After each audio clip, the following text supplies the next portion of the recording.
Hey guys, how you doing? It's me, Johnny, and welcome back to another one of our Sorare videos. And today I'm extremely excited because I've picked up some rewards that I really wanted, especially one player specifically I looked into. I was scouting him for quite some time now, possibly like a month, and now he has dropped into the club as a reward, which really makes me happy. So let's dive straight in.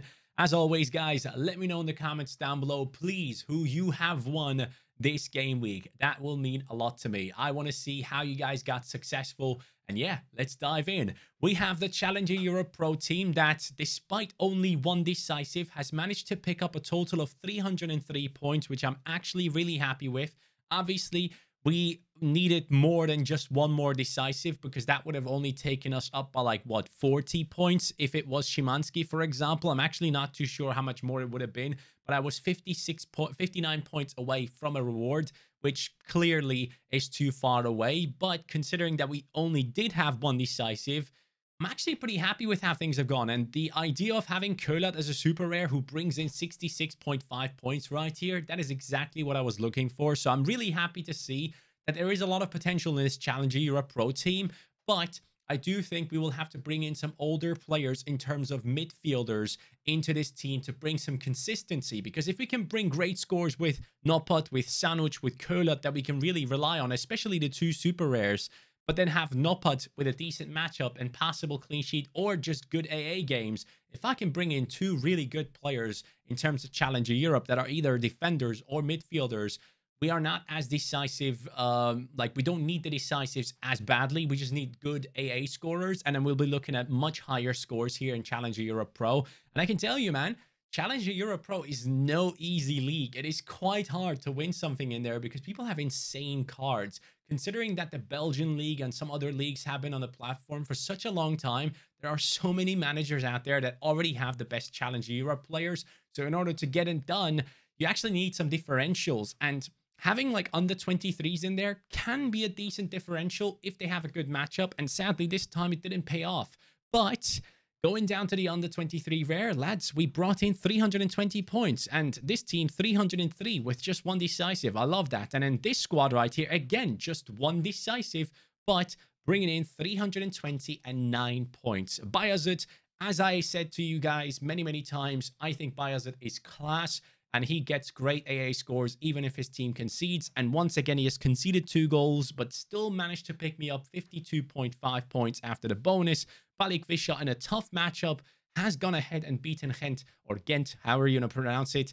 And he got himself a goal, which was a really nice goal. I loved his finish. It was like a shot that got blocked or something, then landed in front of him on the left-hand side of the box, and he just slotted it past people. He didn't go full power. He didn't go crazy on it. He literally just placed it. And I love that because it shows a lot of maturity in a player. And he's only like, what, 20, 21 years old. So I love to see that. And we were only 5.7 points off of tier 2 rare, and really just came down to the fact that Kökçü and Feyenoord look absolutely woeful. They looked terrible. Trana is missing big time in this defense alongside Timber in midfield. Those are 2 huge misses, and you can just tell that the team is not capable of moving from defense into attack the usual way and not able to build up attacks. Hetrudia is not a CDM. He's actually awful at it. His passes were constantly backwards, and I just did not like this setup at all. And Dilrosun was driving me mad, but then the guy who came on for him, which I believe was Idrissi or whoever it was,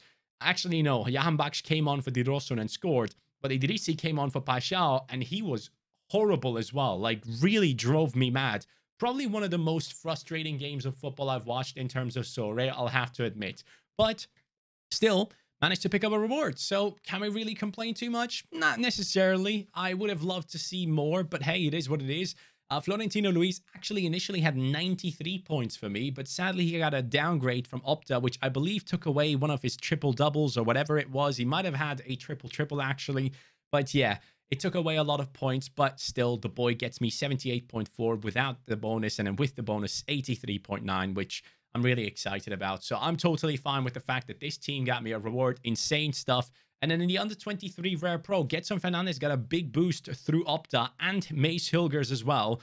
And also the Kuiper. So the Kuiper initially only had 83 points for me, got upgraded to 93.1. Getson only had 40 points in his regular score and got upgraded to 46.5, which obviously with the captaincy bonus makes a big difference. And Amaze Hilgers initially only had 54.9, upgraded to around 60, which really helped me. So this game week, Opta has been extremely nice to me. So I'm extremely thankful for that. And yeah, man, we are bringing in 2 rewards. One of them a very, very high tier 2 rare, because tier 2 rares start in the 27th position. We are getting ourselves the 30th spot. And then we are getting ourselves a higher tier 3 on the 23 rare as well. And that makes up for 66% in terms of the success rate for this game week specifically, which I'm really happy with. And then the casual team also brought in a star common into the club. So I already opened my rewards. I'm so sorry about this. I was I was at the what's it called? I was getting a haircut basically. And yeah, I just couldn't resist. I saw rewards were out, and lads, that's why I know that I got something sick. So watch right here. First of all, we are getting ourselves a tier 3 under 23. No idea what nation that is. Defender from Las Palmas. And it is Saul Coco. So Saul Coco right here is someone I had no idea of. And let's go into it together. Saul Coco. Am I... Oh, Coco, come on, please. No, we're not doing it. Okay. Oh, there he was. Now he's gone. Saul Coco, there he is. So Las Palmas defender, L15 of 50, has been sold for up to 123 euros lately, which is great to see. Obviously, in terms of ETH, that is like 0.1 ETH. I'm totally fine with that.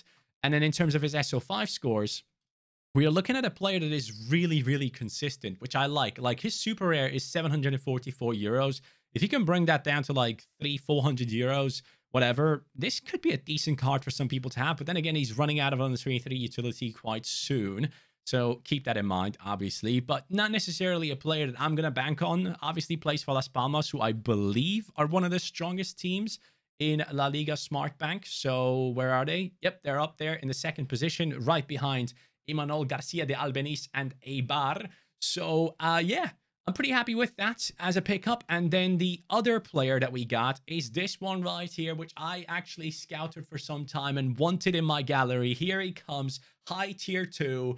Let's freaking go. Defender from Bastia. And yes, it is Abdoulaye Ndiaye. I love that. 20 years old from Bastia.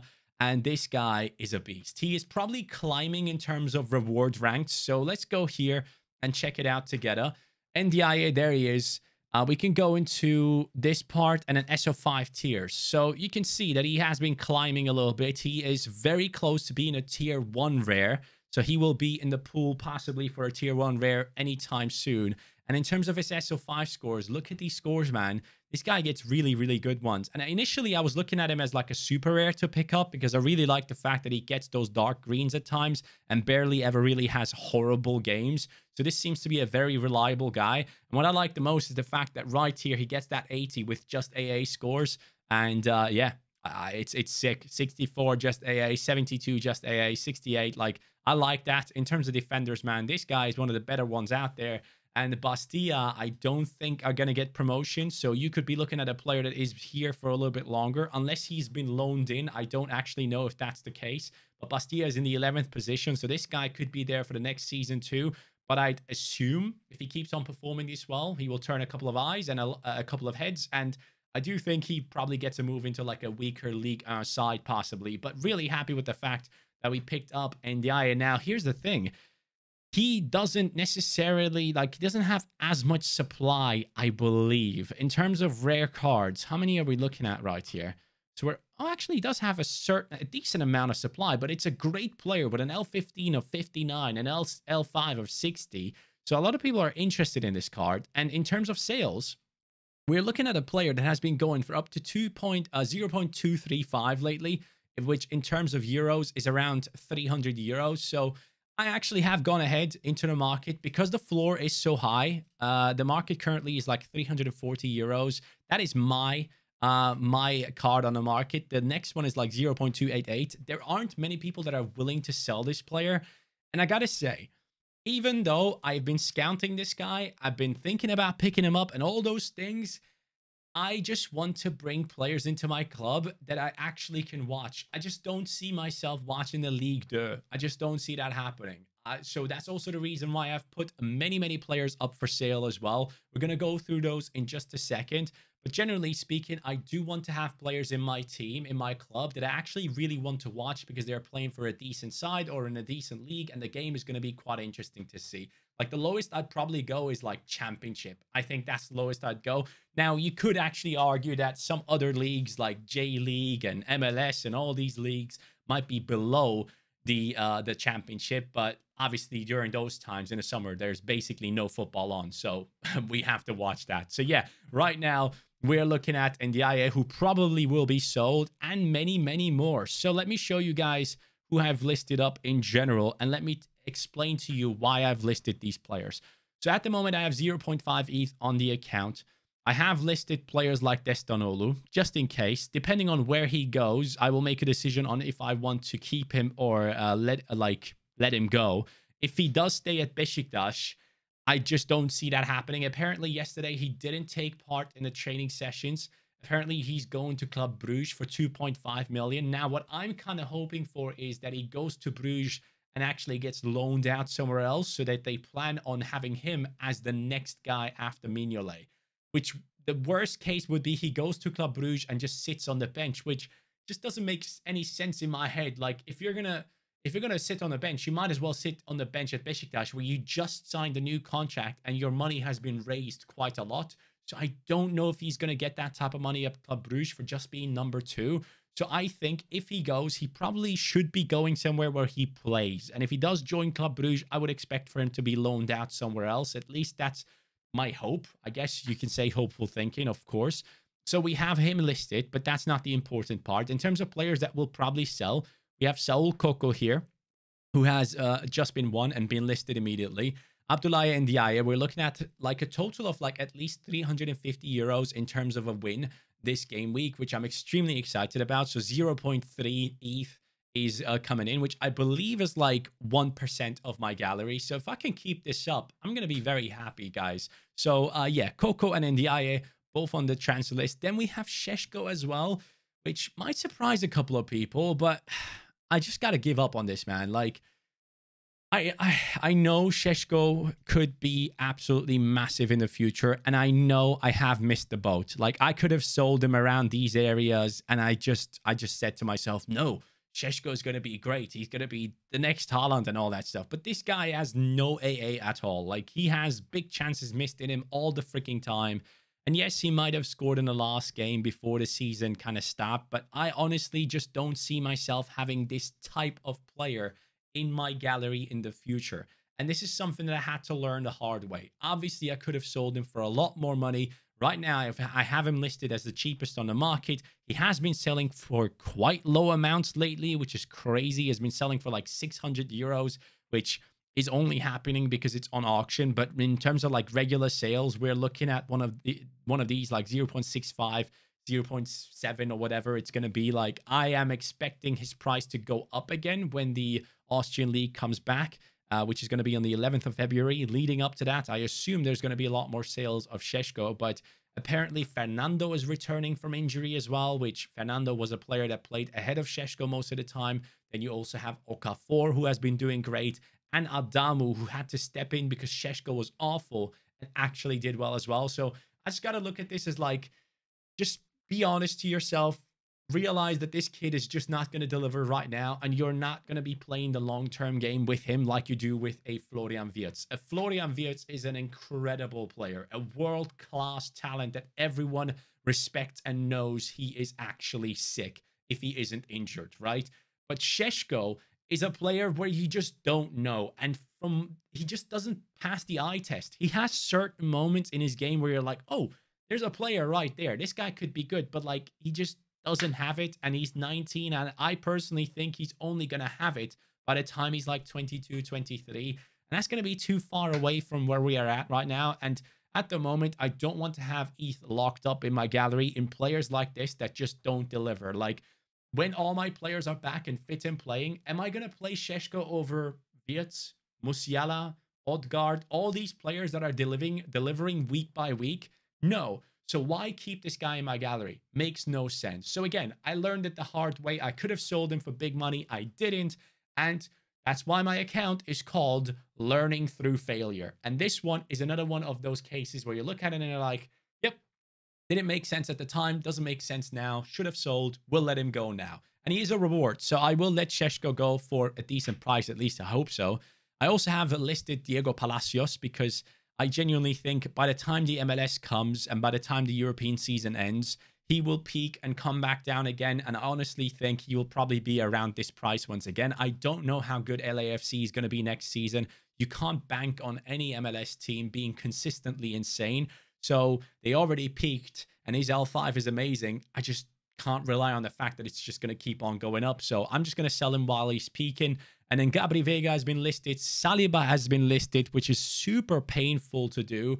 But I genuinely do believe the Premier League is coming. And when the Premier League comes, my card will still be one of the highest XP cards. He has been in my gallery for over a year. He is my most successful card in the club. If we go into my gallery right here and we go into defenders and look at a player like Saliba, whose L5 and L15 obviously look horrible compared to all these, like even Furkan Bayer is higher than this Saliba, which is a huge shame. So we're looking at Saliba, and I just gotta be real with myself again. Like, even though I am a huge fan of Saliba, ever since he played for Marseille and then came over to Arsenal and proved himself and is now considered to be one of the better centre-backs in the Prem, possibly top 5, you're looking at a player that just doesn't deliver. He just doesn't deliver for Arsenal the way I personally hoped he would. Even considering that Arsenal right now are in pole position in the Premier League, the most dominant side in the Premier League right now, the highest score I've seen off him lately is a 73 against Nottingham Forest. That ain't good enough. That ain't worth 0.7 ETH. That ain't worth the price that he has on him. And once the new cards come out, I think, if anything, Arsenal fans are going to try and get the Arsenal card. And obviously, he will be losing 5% right here, which will put him at 7%, which is still ahead of the curve. So I think a lot of people will see the value in this and hopefully come in with a decent offer, and we will let him go too. So yeah, again, with Saliba, it's just a fact of like, yes, I absolutely love the kid. He has been in the gallery for an extremely long time, and I think he's amazing. He will probably end up being one of the best centre-backs in the world, but I just don't see the SO5 scoring that I would have expected, even though his team is in the best position they could be. So looking at that, I need to move him on. And he has brought in terms of rewards, by the way, he has brought in 0.7 ETH in terms of like rewards, and percentage-wise, that is his contribution. So I can't really complain. I bought him for like 1.5. I can sell him for 0.7 now. I'm making a tiny loss in terms of the ETH if I can sell him for 0.7 or whatever it is. Actually, I bought him for 1.2, it seems.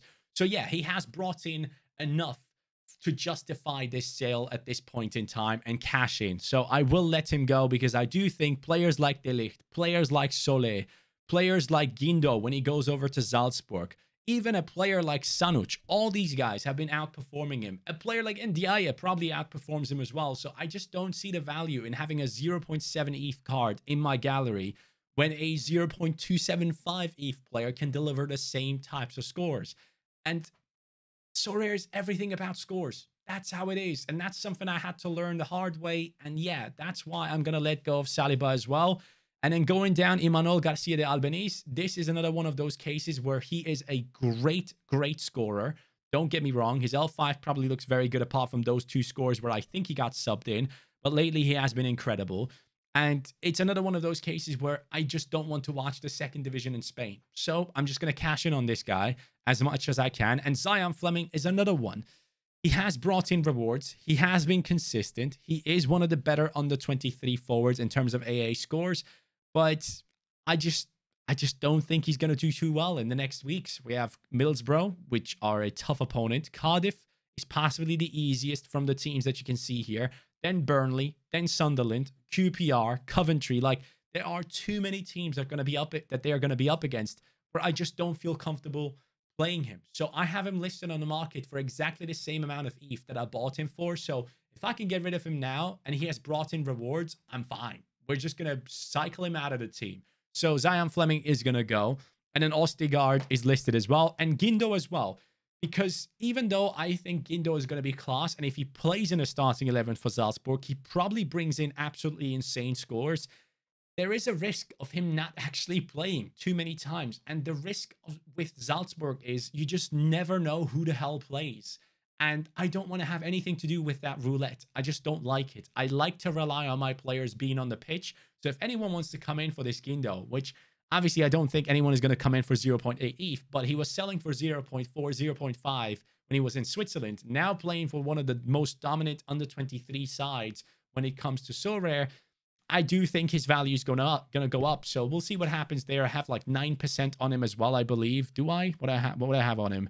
I have 9.5%. So there's a lot of value in this card that I have listed. And yeah, he'll be gone too. And once all these cards are gone, we are looking at possibly up to around 3 ETH in the gallery. And ideally, what I need to do is I need to bring in possibly up to like maybe an insane under 23 forward again, but I do think I'm actually quite settled in there with Musiala, Wirtz, Gakpo, and all these lads. Or I need to ideally bring in a super rare midfielder under 23. So I am working towards that. That is something I want to do because the Kuiper, if you look at the Kuiper, guys, he was probably one of the best pickups I could have genuinely made. Looking at under 23s, and we filtered just under 23s, right? Let's filter, please. Thank you. He comes in the 14th position. I have the 14th best under 23 on the platform at the moment as a super rare. Love it. Absolutely love it. Now, obviously, you got to keep in mind, this one is scored as a defender. So as a midfielder, he has different scores. So in games where he does concede, obviously the midfielder can outperform the defender. But in games where Westerlo don't concede, he gets the +10, which obviously makes a big difference. But I'm so happy that we have that Kuiper in the club. And yeah, we're going to see what happens. Ideally, I want to see out the January transfer window. I want to see what I can do up until then. Sell every single reward that I win and be prepared to buy big players that I genuinely can trust in and players that I honestly think are transfer proof as much as possible. So all that will be done and we're doing well. We are doing a great job lately. I don't think I can complain in any form. I sadly do not have a team for game week 306. So just so you guys know. And once the new rewards pop in here, you will see that we had two rewards in 335, and you can see the consistency. It is coming in, and I really like it.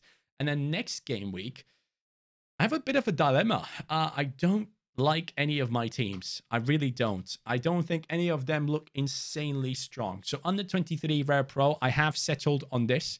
I'm going to go Bayazet, who has a good matchup, and with AA and possible clean sheet, he could be coming in with a huge score. Sanuc against Konya, which is a very tough game, but Beşiktaş and Konya are right next to each other in terms of the league table. So I do think Beşiktaş needs to step up big time in this game and get the best out of it.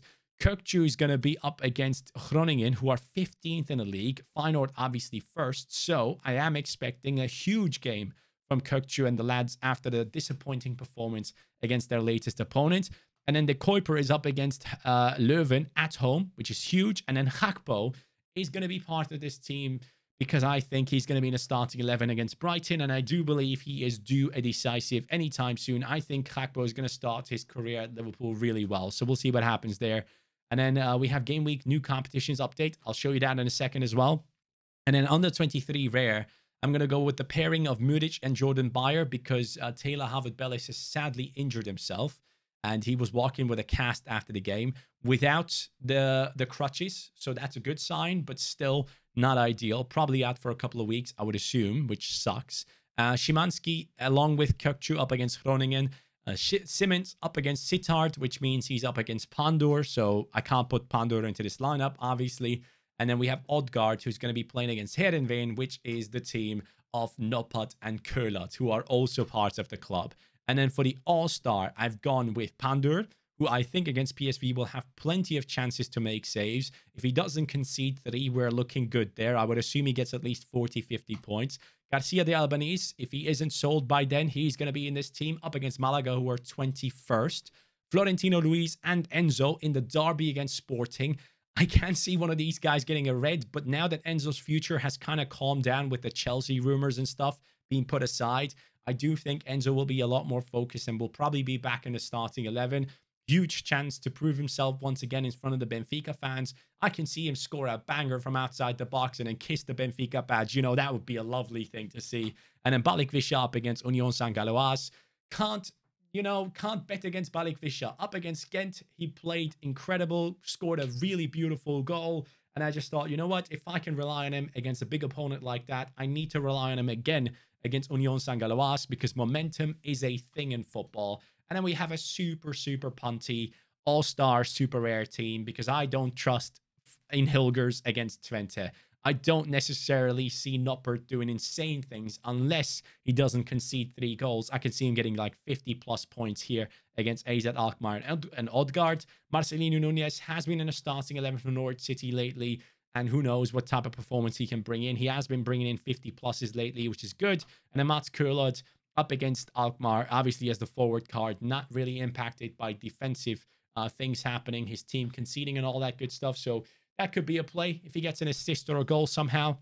And then Muleka, I am pretty sure, will get a lot more playtime now as well, especially considering that Weghorst is heavily rumored to join Manchester United. And if that happens, Muleka comes into the starting 11, I reckon, and he plays alongside Cenk Tosun. And that, my friends, would be nice in terms of a punty all-star super rare team. But yeah, those will probably be my lineups. If you guys have any thoughts, let me know in the comments down below.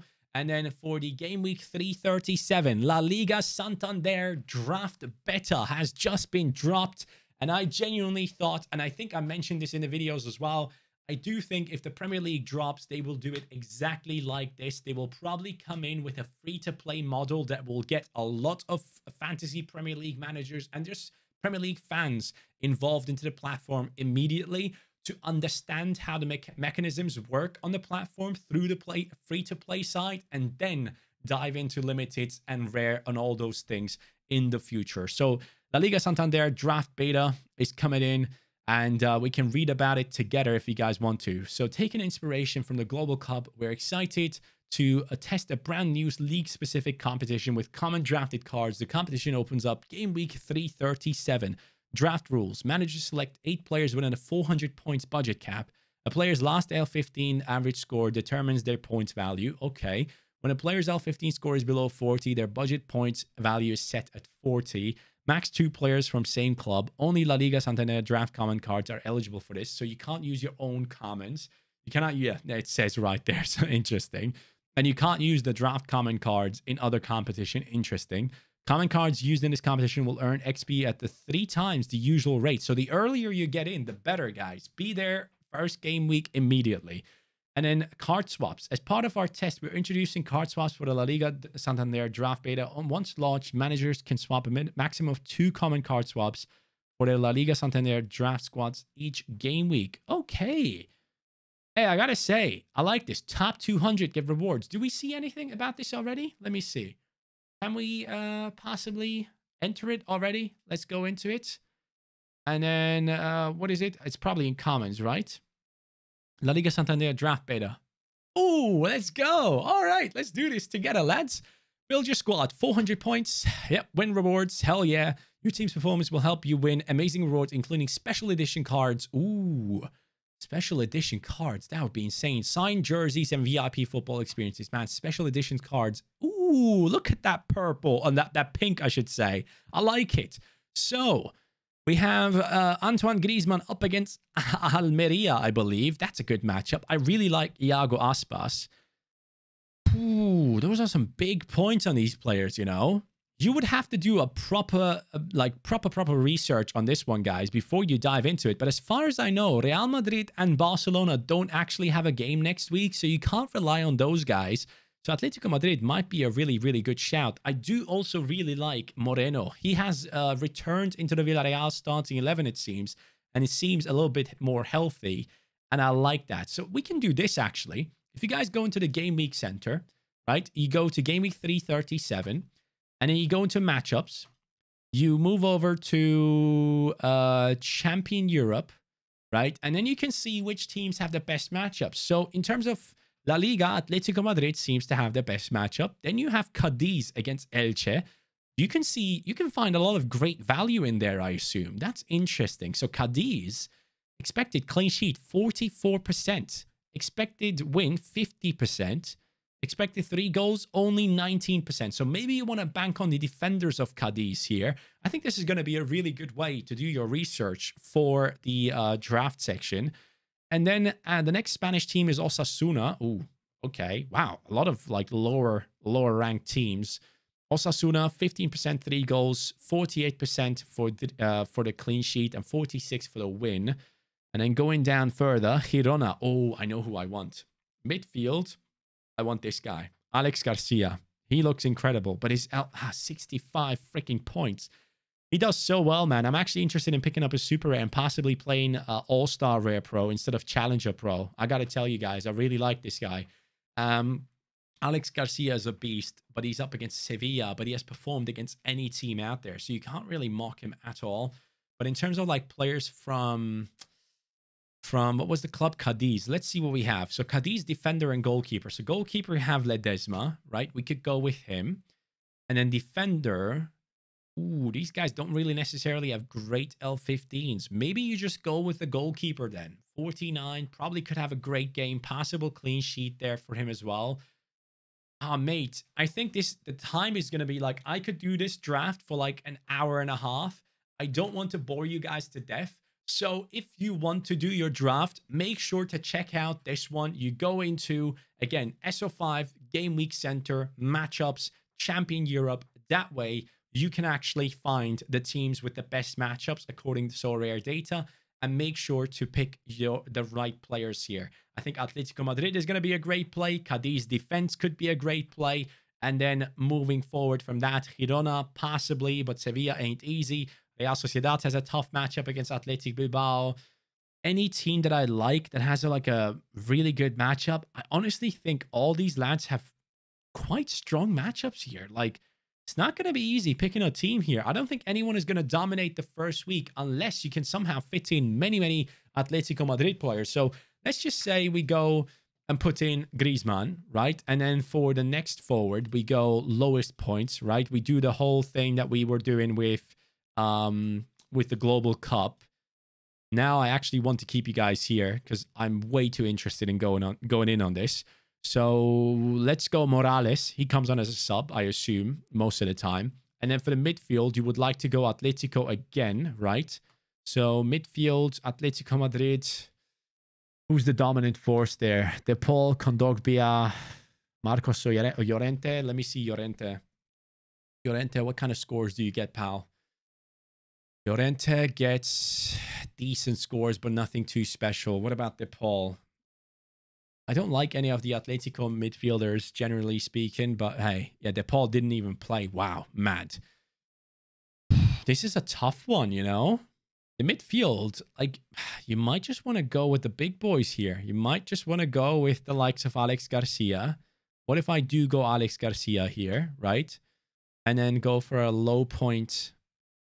Is there anyone below 40? No. Okay, so 40 is always going to be the lowest. That's interesting to see. Then you go with, I guess, Trigueros. He might come on as a sub. We're just building a bench of Villarreal players. Defenders, as I said before, ideally you want to bring in possibly someone from Cadiz as a budget option. But an Atletico defender here could be quite good as well. Very Atletico heavy, I know. Reinildo, how do you score, pal? Do you get involved in the attack? As far as I know, this guy can be quite clumsy at times. How did he score in the last game? 34. My God. Wow, you guys suck. Let me see. Oh, Simeone. Who do you use here? Jose Maria Jimenez? Possibly. Savic is a red-carded player. Molina could be interesting. He does move forward. Molina could be good, you know. I like Molina a lot. Or Jimenez. What does Jimenez go for? Where is he? Is he not here? Am I blind? Hold on. Teams, Atletico Madrid. Where's Jimenez? So Jimenez is there. Okay. I do think he could get a clean sheet. Jimenez is someone that can get 60s, right? Yeah, he's good. I like Jimenez. So I would probably go Jimenez there. And then as the other option, as I mentioned before, go and get someone from Cadiz as one of the lower point options. Depends on who actually is going to be one of the players that plays. So Cadiz, let's see who gets play time, 100% and all that good stuff.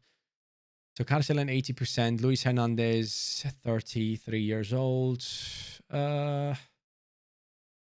Okay. So one of these, let me go into formations. Who do we have in the last game? So we had Luis Hernandez and Fali Jimenez. And then before that, Fali Jimenez again. But he was injured, but he's back from injury, which is good to see. Yeah, Fali Jimenez seems to be the one. He seems to be the one that gets picked most of the time and plays. And then the backup goalkeeper, I still have 52 points. Oh, I like. What do we have? Let's just bring in the lowest point goalkeeper here. Yep, Danny Martin. And then we can spread some more points somewhere else. Who would I like to go for? So I already have Alex Garcia. Maybe instead of Trigueros, I go for a different midfielder here. Who do we have that it can fit into my budget? 52 points. That starts off somewhere around here. So Moy Gomez, Chouameni doesn't make it in there. Guido Rodriguez does not have a game. You could bring in a backup from these lads. I think I like Llorente. Yeah, I think I like Llorente. I think he's capable. Oh, you can only draft 2 players max per club. Okay, sorry. Let's go. Who do I go with? Who's the right choice here? Honestly, I'm going to go Sansei because I think he is goal capable, right? Sansei is like an attacking player. Oihan Sansei, let me see your points, pal. Yeah, he's capable of getting goals, but he has been quite consistent in a cam position. I guess I'll take him as a backup and then confirm draft. And then the team is going to be, let's see. So we're going to go with Ledesma as a budget option. Then we're going to go Jose Maria Jimenez, Alex Garcia, Antoine Griezmann, and then Fali Jimenez to pair up with the goalkeeper. Griezmann as the captain, confirmed. Lads, this was a hell of a long video, but a lot of you guys, including myself, love long Sorare videos.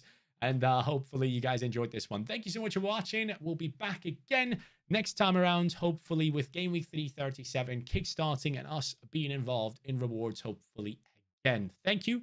Have a good day. Maybe we'll make a couple of changes until then if we get a few sales through. And yeah, I'm excited about it. Have a good one. Take care, guys. Peace.